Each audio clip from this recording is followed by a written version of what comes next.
I said some, I didn't say five. Yeah, and today we're talking about being innovative.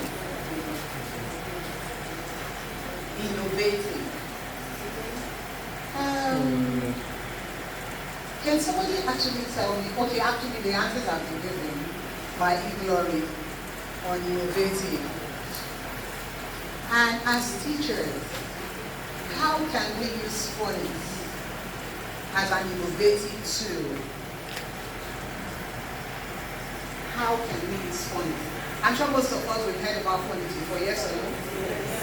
Some of us most of us are using it in our schools. Phonics is a method that you use in teaching people to read. I use the word people because it could be an adult who cannot read. Even a GS1 child, primary 6, some of them they have challenges in reading. Phonics is not the only method you can use in teaching reading. But personally, as an individual, I call phonics the gateway to reading.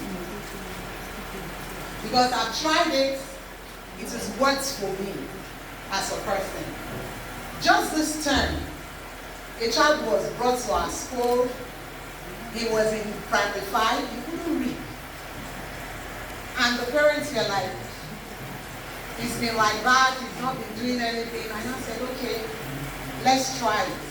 Let's see what we can do. You know what I did? I had to go down. We actually demoted the child to primary 3. So that, I even told the parents actually that we're going to take him to nursery 2 so that he can start afresh. Because we actually had such testimonies some years back of a boy that was brought from Ogun State. He was in primary 6 and could not read when he got to our school. And I advised the parents, okay, can we just allow him start in nursery 2, and from there, gradually we'll work on him. And to the glory of God, from grade 2, from nursery 2, he was promoted to grade 2 and going, okay, let's start. Now look at this. Always screaming in class, using materials. The teacher is there, but the children are fast, asleep. Yeah, the teacher is busy on the computer and not even bothering about the children. We learned that we can use computers to teach the children, isn't it? But in this case, she was just busy on her own and the children were on their own. Grace very busy. So where do you belong here? You know where you belong. I know where I belong. It's a choice. But I know after today, we're going to do the right things.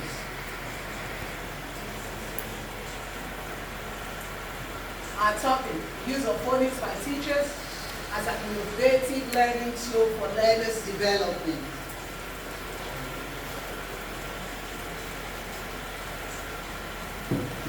What's phonics? From the latest Oxford Advanced Learners Dictionary. When you go there, you'll find it there. It's a method, like I said, of teaching people to read based on the sound that letters represent. And I call it the gateway to reading. That's my definition. Gateway to reading. I tend to say that because I've tried it and it works for me. Now, what is innovative? The word innovative. Because we've been talking about that since morning. Introducing or using new ideas. You are the one to introduce it, yes or no? Think about things that you can use in your classes. Thank God for you, Glory. I actually talked so much about this. When he was talking, I was like, wow, what am I going to talk about today? He had actually completed the whole thing on my slide. Now, what is innovative learning? He has also told us. But let's just talk about it from scratch. Innovative learning is a way of learning that focuses on students and their needs. Exactly what he said. What are the needs of our children? I want to give a scenario. In my school, sorry I have to measure my school over and over again because that's where I am right now. A teacher was to teach a topic. I have it on my phone because we have some video requests from the phone outside. And what was it? Care of clothes. And I went to a class this day. I saw her with buckets, water in the class. I said, wow, you have a very, very good idea. But I don't think this space will be enough for you to display what you have in mind. Why don't you take these children outside? Do you know when we took the children outside? They were so excited. To the glory of God, we have an extension now. We have a canopy there. And the children actually brought clothes from home, detergent, bowls. And they were going to do that in their classes. Even it could be very boring there, the space and all that. But by the time the children went out, wow, they were excited. I had to quickly improvise line for them to dry the clothes. Thank God we have these goalposts. I tied it, and by the time the children were busy washing, after washing, they rinsed the clothes and they put it on the line and were videoing them. They got home so excited, and the parents came back the next day and they were like, wow, my son, my daughter can wash now. Whenever they want to do anything, mommy, don't wash for me. I can wash my clothes. That was after that lesson. That is a teacher being what? Innovative. That's something most teachers won't even think about. I was so excited. So please, we should what? Look at the needs of the children. Some of them could not even wash their socks before that day. But after that, what happened? They could do. Yes, sir. What is true, they have also told us so many. A thing that helps you to do your job or to achieve something.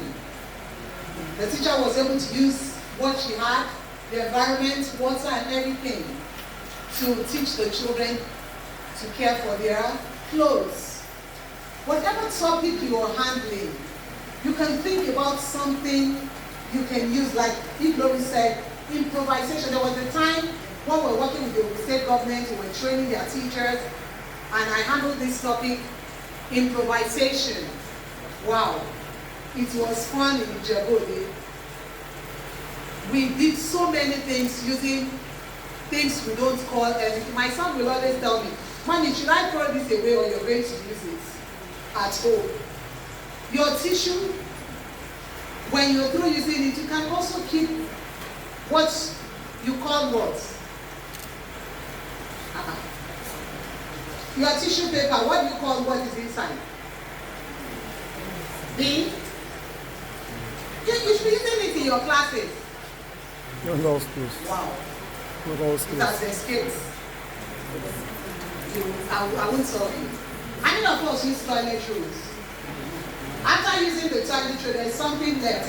The real. It can be very useful to The you. real. Sir? What did you say? Yeah, the carton. The real. The real. Okay, that's an assignment for you. Go and find out what it is. R-E-E-L. The carton inside. You know it's very useful. You can use it to teach any class. Can I give you something you can use that for? Of course, today we are talking about phonics. You can also use it. You can write your letters, your numbers, and ask the children to sort them. You can also use it for shapes. So don't throw things away, please. Don't throw them away. They're very useful. Even your borrowed tops are very useful. Yes, sir. Now, let's chat.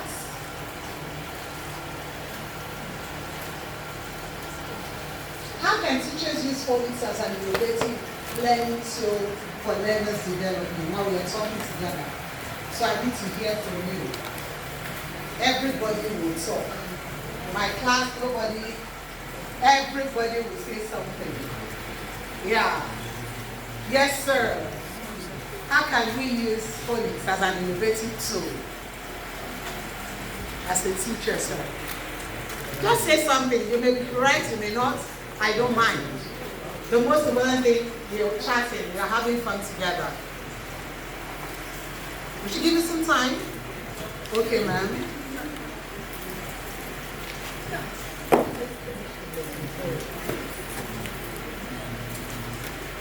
How to use phonics as an innovative tools.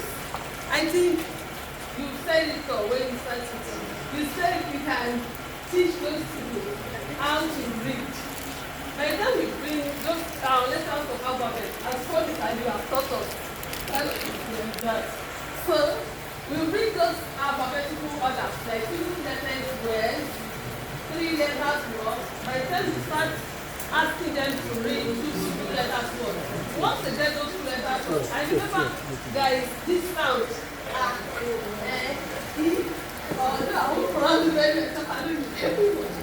So those are the sounds that we can use to motivate those students in reading. Thank you very much. God bless you. Okay, maybe we'll just take it at random for time. By merging words here and calling it words. Thank you. You concur. Okay. Now let's move on quickly to the next slide, please. Yes, here are some ways that teachers can use phonics to support learning. You can see this tree. I saw it in one of Iglory's slides also. Teachers can use phonics-based activities to help students practice their skills. Like games. This is a game. I got this online. You can download them. Now, I also have some here, but we won't have time to do that. Or we'll just have 1 or 2. But we can quickly try this. Now I have my cards. They are very important.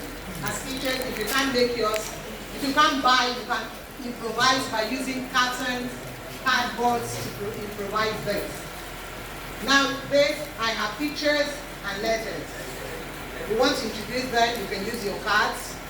You can also use your laptop, like he said. Then you can use your phone. Like my phone, I have so many pictures there. You will find out soon.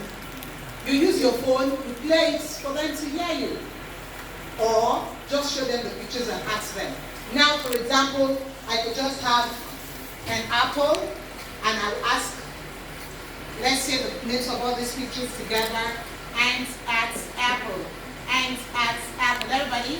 Ant at apple. Again. Ant at apple. Again. Ant at apple. Now you ask the children, what's the first sound you hear in the word ant at apple? What's the first sound? Wonderful. Clap yourself. Thank you. You see, very easy. Because they've heard it, they've seen it. Definitely. Hearing. Showing the pictures. They will definitely say the sound. Yes, let's move on to the next slide. You can also incorporate, like these are my children. I tried to cut the pictures. This is what we used. So then we begin. We call them out, like he said, not all the time in the classroom. Give them cards. Even during your grammar lesson. For example, we're teaching now this day names of things. And we ask a child to write, to use the card to form the word rake, rake, rake. Now who can tell me the first sound you hear in the word rake? The sound. Rake. The sound. Rake. The What's sound. the sound? The sound. Yes. Before the A. A. And the other sound.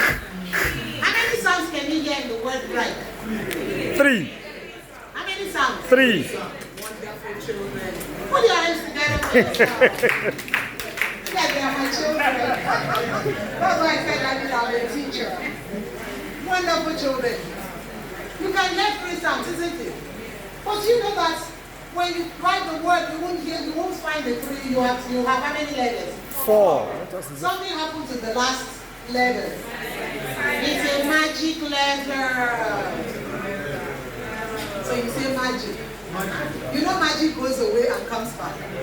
So you sing the song. Magic goes away when you read, but comes back when you write. So the magic key went away when you were pronouncing the word. But when you write, it comes back. It's the silent key also. But you know, for children, for fun, say magic key. You know magicians, it will vanish and it will come back. So you see, it's just an effort to help children to remember. Do you understand? So the word break has 4 letters, but 3 sounds. And that sound is also called phonemic awareness. You have to test if your children can hear. The phonemic awareness is listening for sounds. Yes, sir. So you can use it in teaching spellings, using your heart, then beautiful technology since morning. That's what we're talking about. Use technology also as a tool. Lori has actually given you all the tools needed. I wanted to mention, but thank God I just kept all this together. Now look at this. This is a magnifier. We have it in our school. You can move it around the classes. You put your phone, anything you download, you can use the magnifier to show it to your children. Enlarge it. So you don't need to have a big Screen. And there was a time one of my history teachers used it to show the children a video. They were so excited. That class, they are noisemakers. But on this very day, even if you throw something, you will hear it, because the children were so quiet. Why? Because she was using technology. She played the video, and when it was time for them to stop, they were like, oh no, auntie, please, let's continue. And that's innovation. It will not help us. Now look at this Apple. From online too, I downloaded all this. So, phonics. You can use apps, like he said. Like I have one app on my phone, Jolly Phonics. You can download everything about Jolly Phonics. You are allowed. You are learning something. They will teach you the formation of the letters, everything that you need, and so many others. But please be careful what you download. There was a time I went to Ibadan, I had a training like this, and a teacher, I was just like, okay, can we say the sound? And I heard, Abukudu. Wow. I said, sorry, there's nothing like Abukudu. If there's no Abukudu, we'll do a little bit of that practical before we go to that. Yes, the next slide, thank you. Now, what are the factors that can hinder videos? What are the factors that can hinder people from retaining what they have learned? Yes. This one everybody should know. Sir, what are the factors that can hinder the children from retaining what they learn in school? That's one. Thank you, sir.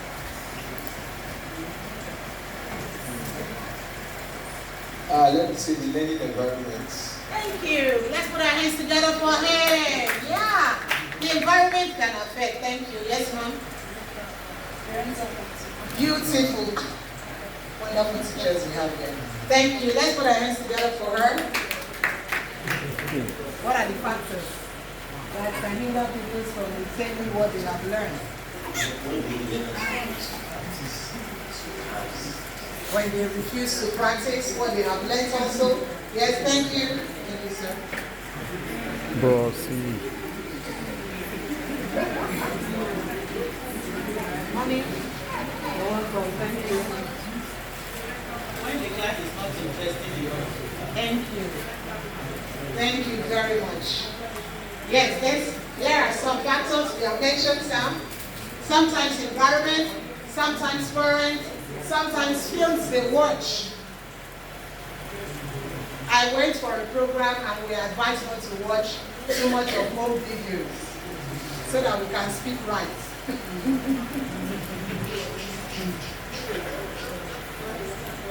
I was like, is it possible not to watch home videos? Because when I want to relax sometimes I won't lie. I watch them and enjoy myself, but we should try as much as we can to watch the good ones where they speak better English. Then also peer group. I remember when I was a teacher in a school in Lagos I worked there for 8 years. And every holiday we go on, just like what you do, put your hands together for yourself. We pay for training. Every holiday I'm always in Unilag, anywhere. Once you mention trade, where I go. And it has actually helped me as an individual. And my colleagues, when I come back, I will volunteer. Can I teach you what I learned at Unilag? They taught us this, they taught us. You know what she said to me? You like wasting money, Sha. You better stop wasting your money. You are this woman. She won't even give you, she will give you a loan. You would use it. I said, but it's okay, it's for my good and for these children. And to the glory of God, when I come back, I used the method and everything. I became the head of department for some years before I left. So my dear teachers, don't wait for your school to pay for your training or workshop. Please, take from your money. You may be school owners tomorrow. You may be consultants tomorrow. Some of us, we don't know that God is taking us to higher ground. We are like, can't spend my money for training. Spend your money. By the time you do, you get results. My friend, we are still very close to this.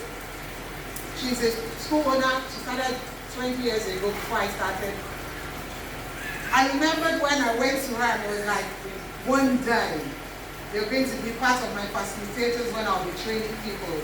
And she was like, we'll be on a position. All this training you keep. I said, yeah, because I'm building myself.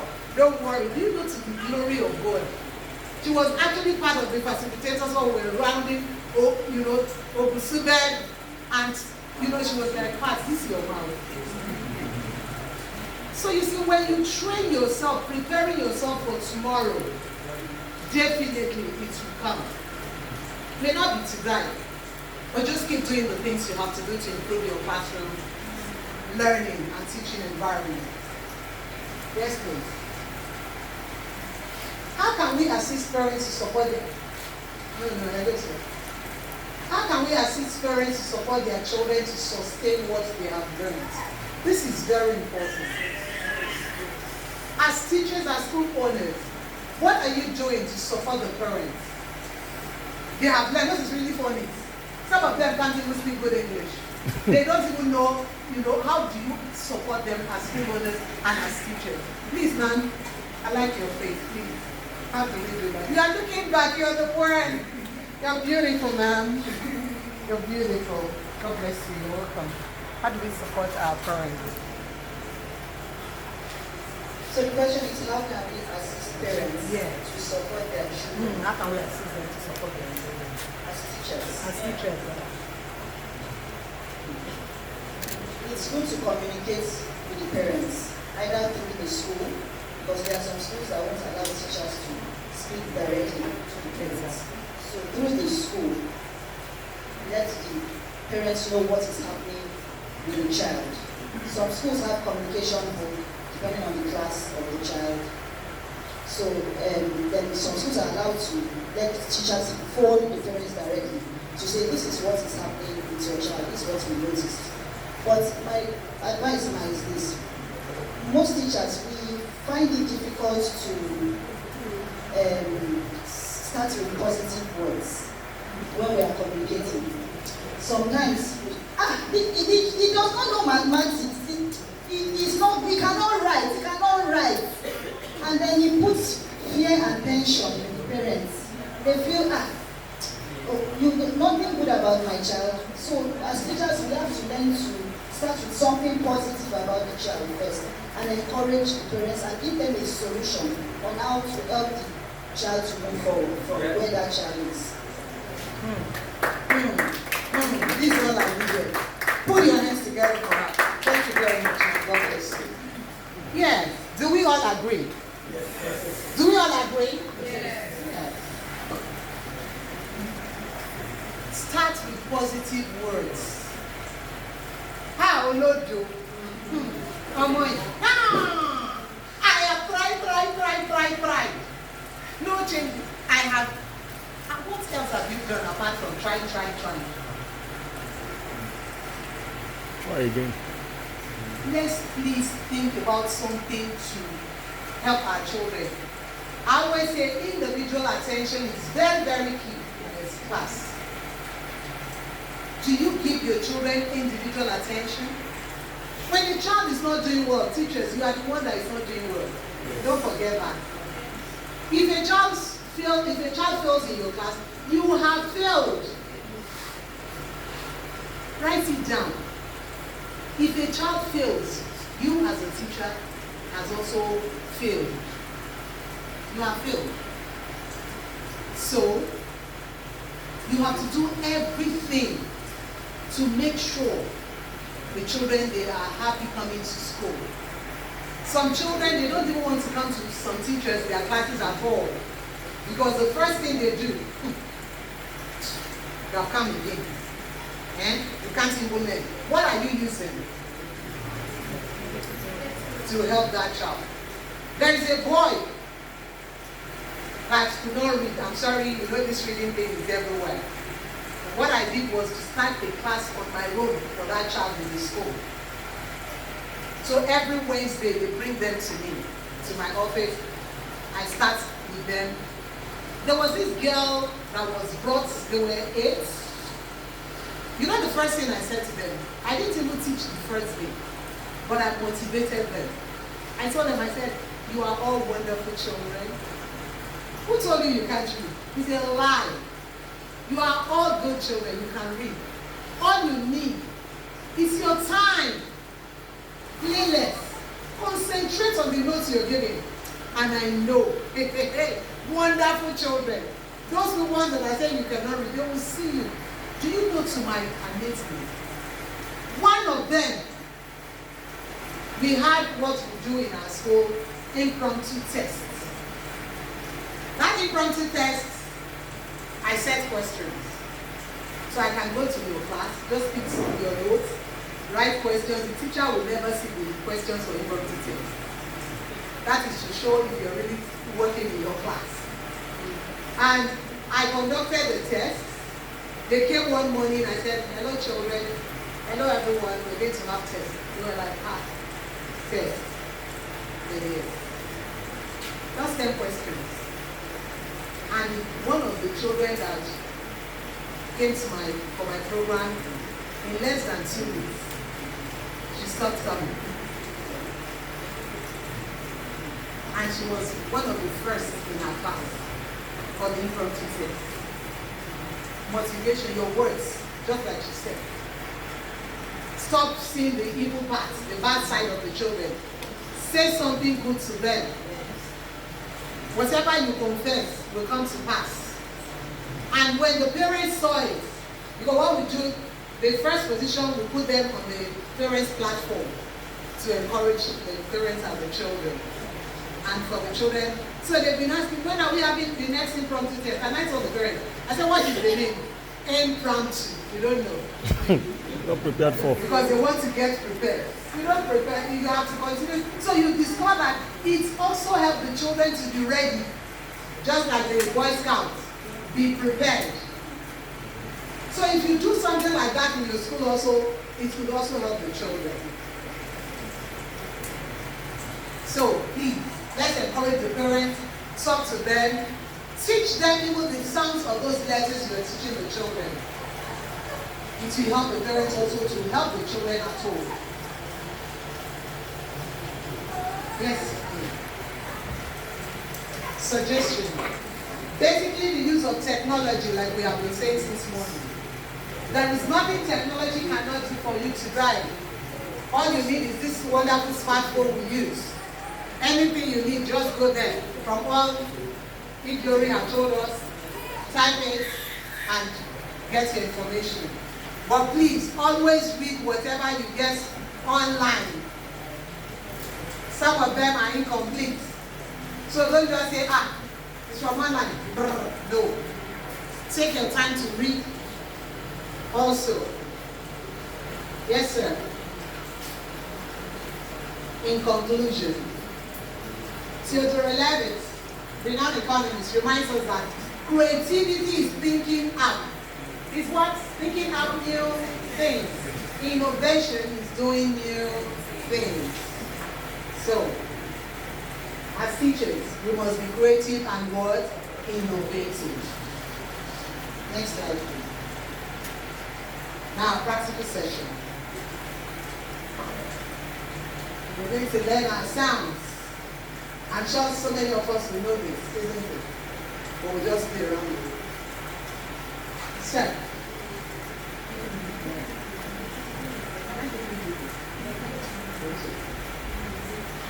yes, fine. All right. Now, we've done one letter already, so we'll go back. Now, listen to these words. Banana, boy, bag, banana, boy, bag. What's the first sound you hear in the word banana, boy, bag?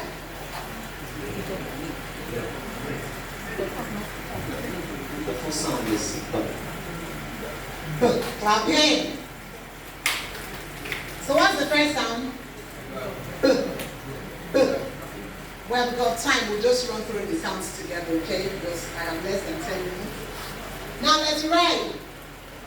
I remember when my son was growing sometime, in a school, we were told we won't say the names of the letters at all. They have to learn the sounds alone.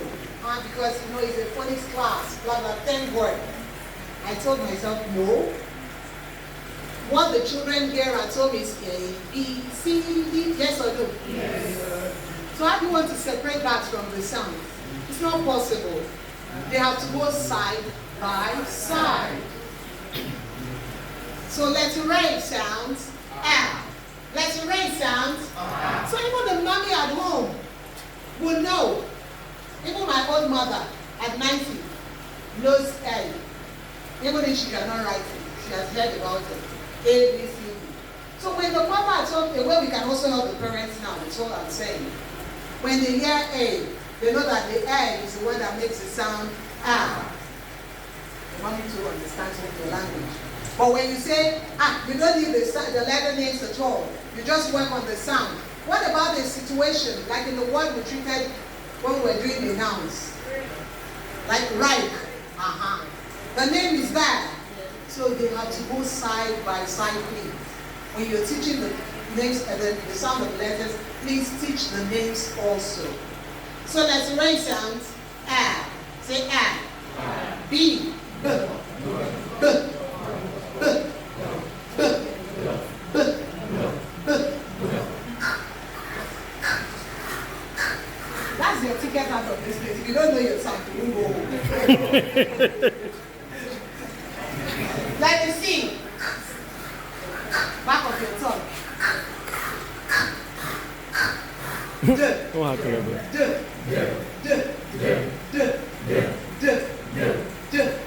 Let's read.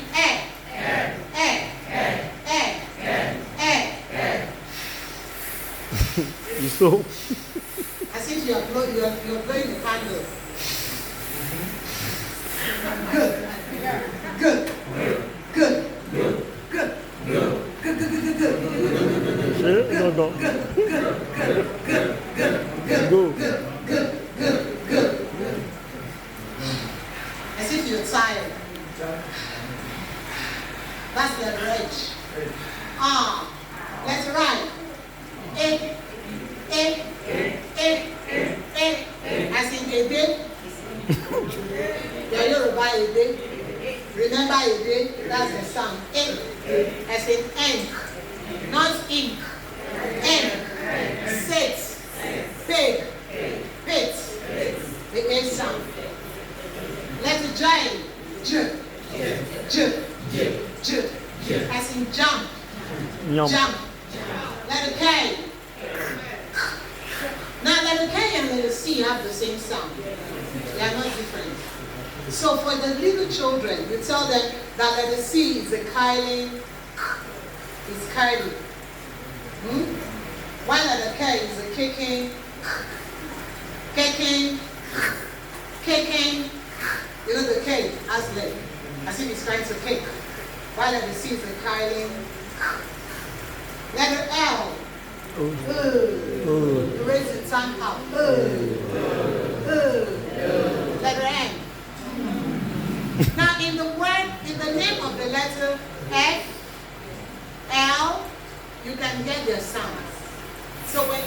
L. Remove the L and say the sound. That's the sound. N. Remove the L. N. Remove the L.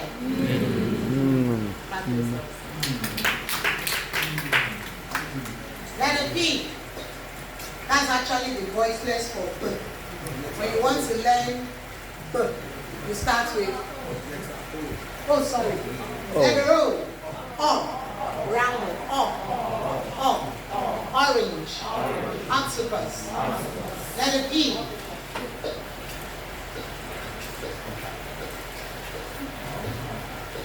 It's the voiceless for B. And you know that's advanced level. Or you know this one we have in nursery class. Letter Q. This is always, some people say quack, quack. Now say quack, quack, quack. You know the duck. The sound the duck makes. Quack, quack, quack, quack, quack, quack, quack. Just open. Quack, quack, quack, quack, quack, quack, quack. So the sound, letter Q sounds, quack, quack. Remove the arc and give me the, remove the arc and give me the, say,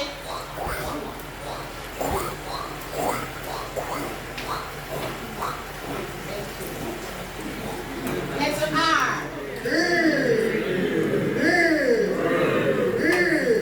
That's raise your tongue.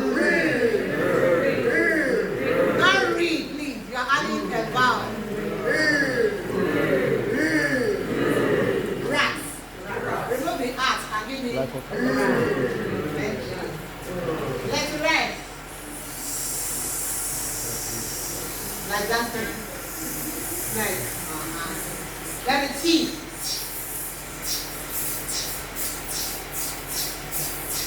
Let it U. This is spread legs and this is like neutral. This is and this is not all, please. Let it V. As if you're driving. Let it W, not W. W, say W. W. Sounds. Whoop, whoop, whoop, whoop, whoop, whoop. Window. Whoop, whoop, whoop. Letter X.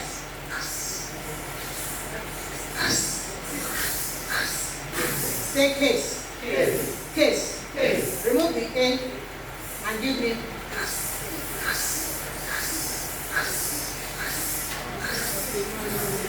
Letter Y.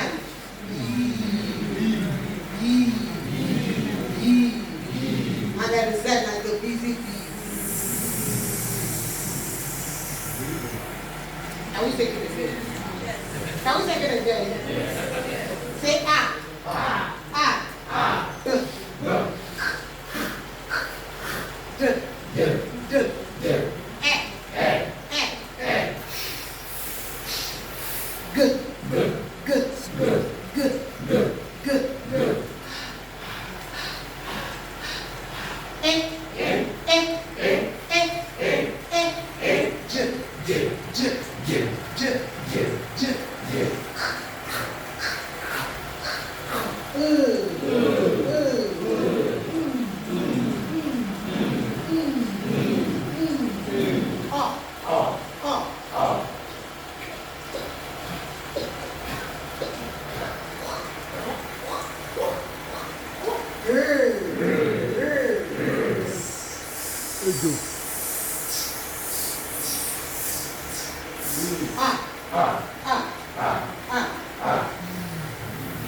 Sorry, we missed it. Oh, we missed it. Wood.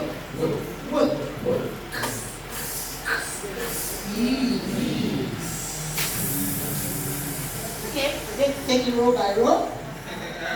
Okay, let's go first. So can we start here? Let's start with this. Start with that. Okay, we're going to break this group into two. So, first, 1, 2, 3 rows first, okay? 1, 2, 3, go. Ah.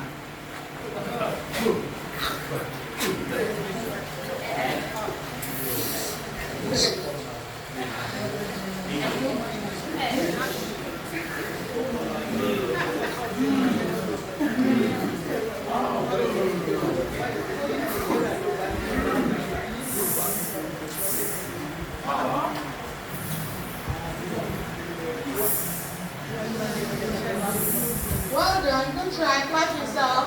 Get this one. Thank you.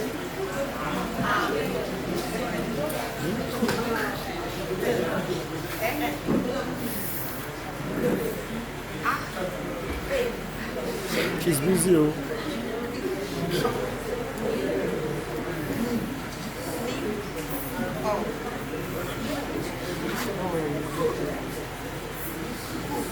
This is my wonderful group. You're all wonderful. Let's start again, please. Thank you. Wonderful children. You are handsome and beautiful. Don't mind them. Please say my darlings. Hey, make it loud, please. Good. Good. Hey. Good. Hey. Good. Good. Oh.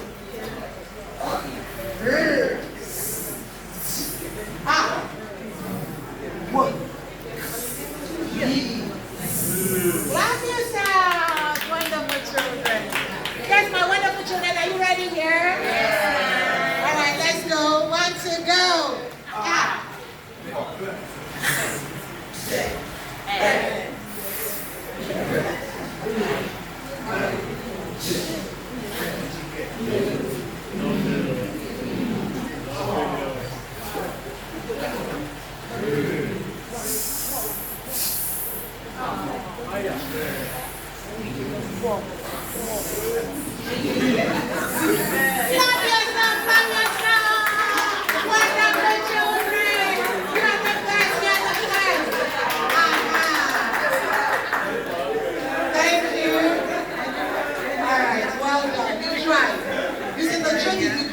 Practicing the sound. What you don't use, you lose. So some of us would lose, maybe we'll stop using the sound. You use it and you will say, well done. All right, the next slide, the final slide. Actually, after that, we teach identification. Like that, okay? Yeah, that's where we're going to stop for now. Your questions later. Thank you. God bless you.